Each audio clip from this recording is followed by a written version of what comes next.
আচ্ছা, কয়েকদিন ধরে ফেসবুক ওপেন করলেই ২ টা ঘটনা।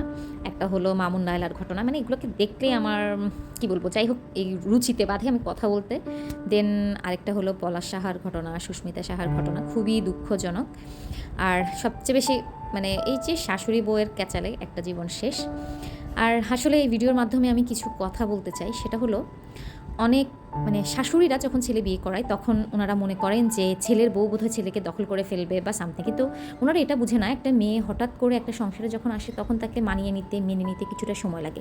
এই সময়টা দেওয়া উচিত। আর এই সময়টা দিলে মানে মেয়েটা একটা সময় ঠিক মেনে যায়। বাট যারা পজিটিভ মা আছেন ছেলের প্রতি তারা অনুগ্রহপূর্বক ছেলেকে বিয়ে করাবেন না।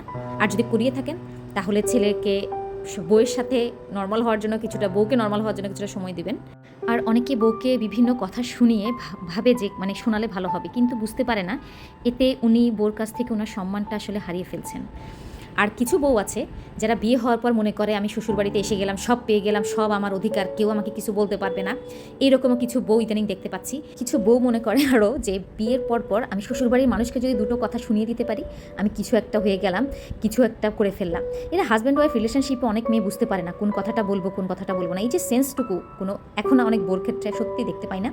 আর আমার একটাই কথা, শাশুড়িরাও কখনো এক্সট্রিম লেভেলে যাবেন না, বউরাও কখনো এক্সট্রিম লেভেলে যাবেন না। সব কিছু সময়ের সাথে সাথে খুব নর্মাল হয়ে যায়।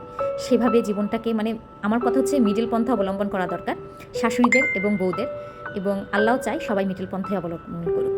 সবাই ভালো থাকবেন। আল্লাহ হাফেজ।